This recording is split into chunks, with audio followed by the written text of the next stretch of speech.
Okay. Okay, now part two. Should we do part two?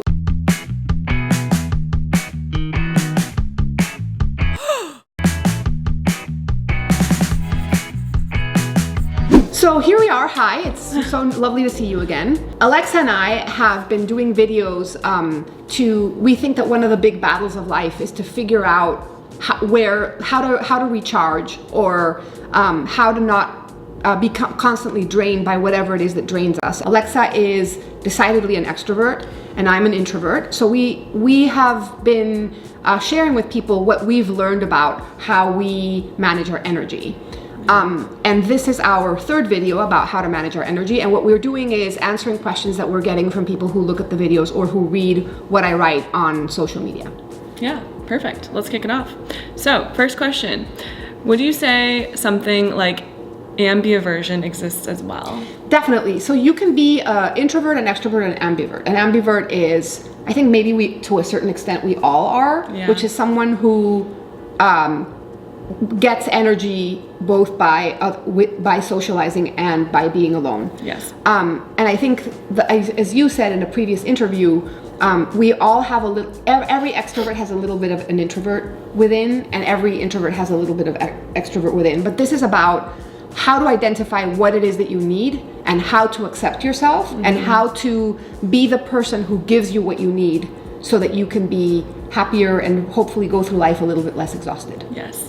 Absolutely. So I guess is there someone who really is in the middle, both? I don't have that experience for myself, but it's a term that exists and that people identify with. Mm-hmm. I think something I've been thinking a lot about is like the yin and yang of life and this like balance, and that we actually never want to be perfectly balanced. Like you kind of need the tension. Yeah, you need the tension, and so I think you can kind of go between the two potentially, but I wonder if like there may not be, like you never may be perfectly squarely in the middle, and that's okay. And that's okay, absolutely. Yeah. I have found all my life that I have always loved socializing, and that I have always found it absolutely exhausting. Yeah. When I was very, very young, when I was like in my very early teens, I did not understand why I felt so empty after parties. Like parties were like, you were 16, 15, what you wanted to do was like go to a party, and I would come home and I would just feel this like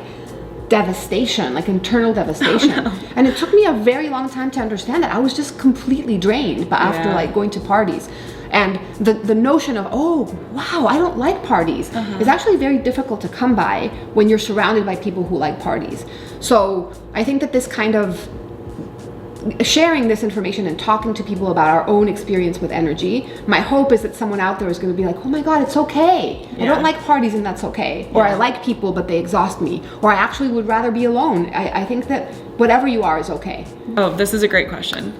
How to survive open plan office as an introvert?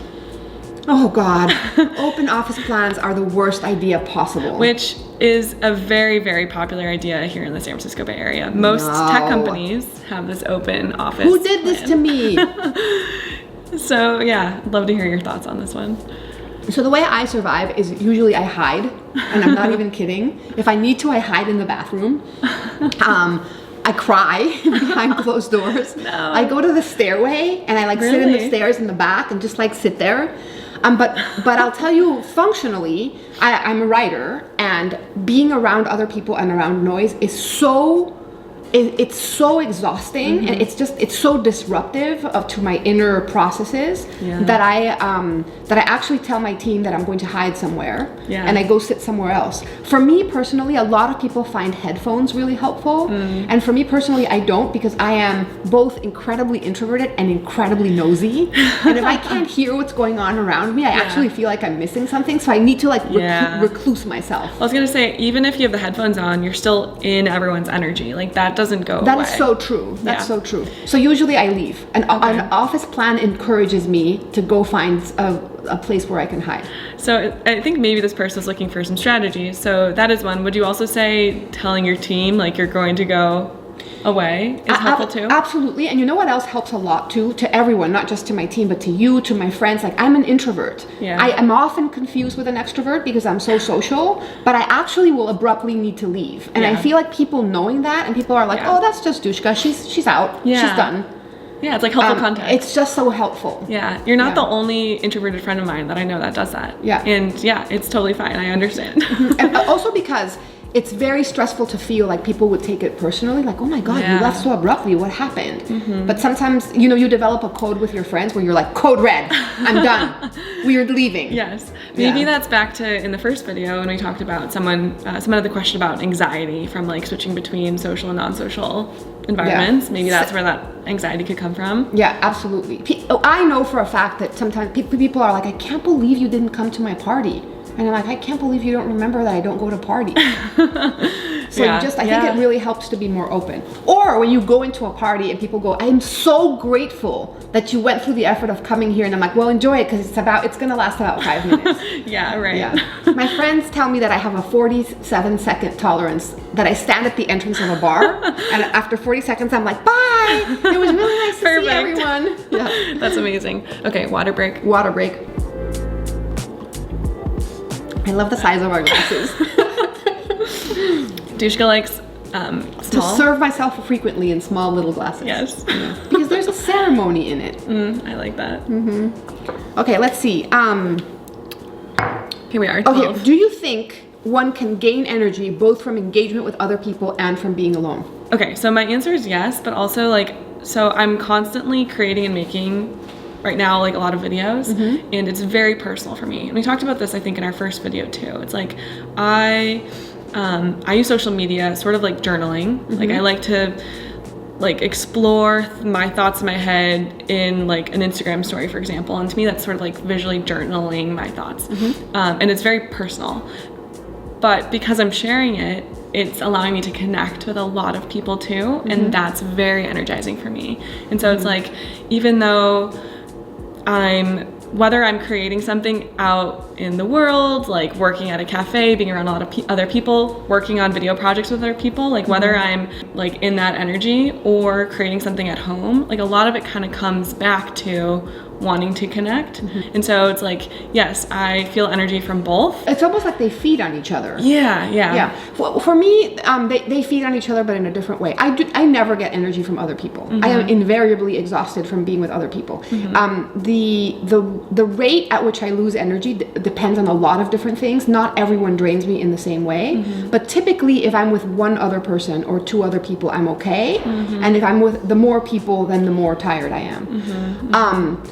And I also am a creator, and when I'm creating, I need to be alone. But it's people that feed my stories. Right. So I can't come up with the amount of stories that I come up with if I'm not out there interacting with people. So there's also an interaction there. So there's a feedback, which I find super interesting. Is it true that extroverts are more likely to be successful in terms of money? I think there's a lot of very, very famous introverts that make a lot of money. I don't think that there's necessarily a correlation.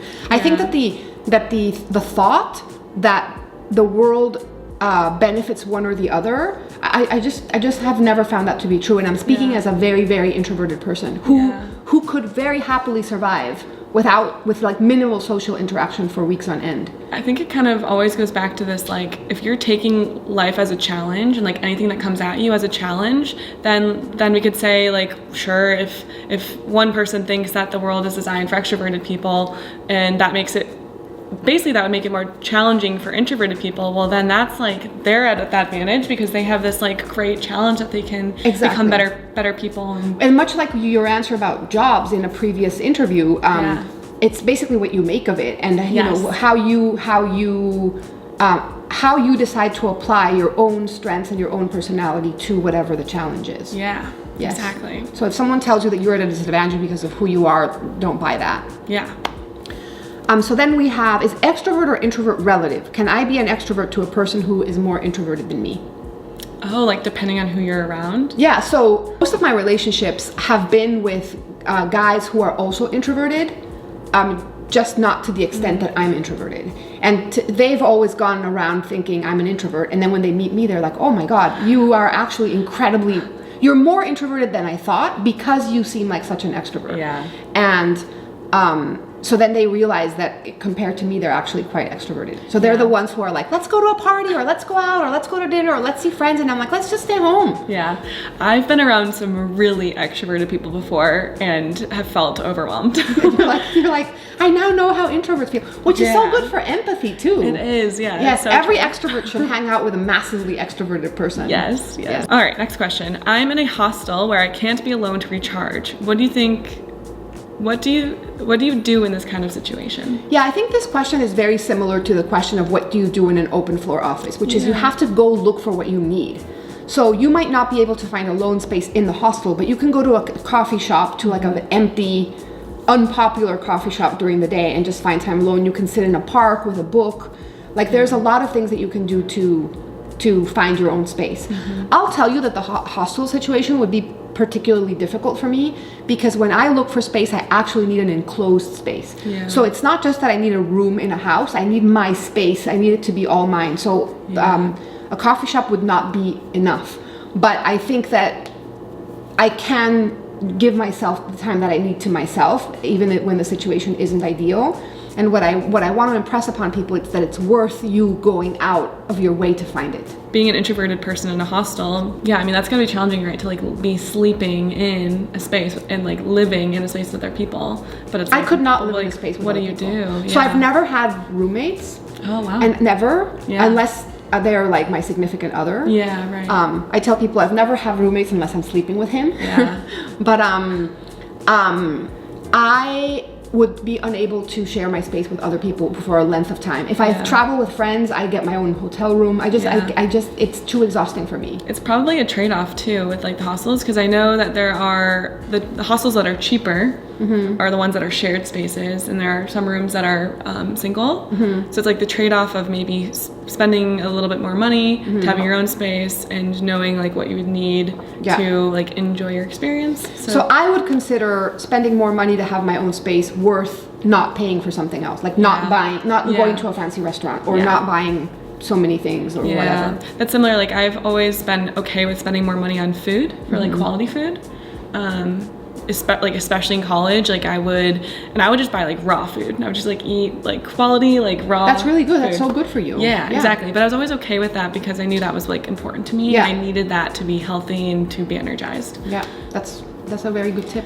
Yeah. That's self-love. Yeah. Healthy food is a form of self-love. Exactly. Have you ever felt like introversion has prevented you from making new and meaningful connections? Actually, I've never felt that. I actually feel like as an introvert, I interact with less people but have deeper relationships. I don't ever do small talk. I don't ever like cross a room and give people business cards. Like I sit and I have fewer friends, but every relationship that I have is someone that I talk to, someone that I trust, someone that I have like conversations with. Like my relationships are, I have never felt that being an introvert makes me miss out. I think maybe I know less people, but I think that I have more meaningful connections. Yeah, I would probably think the opposite, right? Like, have you ever felt like extroversion has prevented you from making new and meaningful connections? I think, like, I've in the past have felt like I know so many people, I'm very social, like, especially when I was moving here, like 7 years ago, it was like, I'm around people all the time, like, it's energizing, but, like, where are those close connections? Like, where are those people I can really rely on? Like, I was, at that time, like, really needing that. And so, I'm always here. Thank you. Yeah, they're really important. So, yeah, they really are. Yeah. So this is a question, I think that this question, we've talked about it in different iterations, but I'll read it. How can introverts excel at jobs that require interaction, negotiation, or public speaking? This is actually a great question for you. So I'm going to start by saying that these jobs that require a lot of my job requires a lot of interaction. I basically spend my time interacting with people pretty much every minute that I'm in the office. Negotiation and public speaking. There's a couple of answers. One, how you do a job depends on who you are more than on what the job is. And then the second one is, it's about modulating your energy. So if I spend a lot of time being social at the office, then I just have to maybe not be social after work. We do at our jobs, we do a lot of events. and I have an active role at events. Yeah. And a lot of people go to the event and then meet for dinner. And I usually cut off after the event and go to my hotel room. So it's really about the balance that you strike so that you can give yourself what you need. Or you say, I'm gonna have a very social week, which means that the week after I am probably gonna have to take a few days off. So you just like plan and modulate, just like you would plan a menu.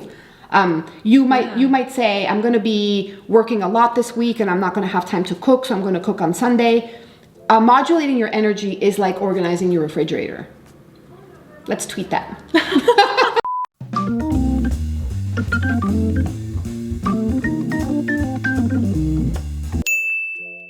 I love that. That's perfect. Right. Yeah. We're good. That's it. Yeah, that's it. Good job. Thank you so much. Great. Yes. Thanks, guys. Thank you so much. Bye. Bye.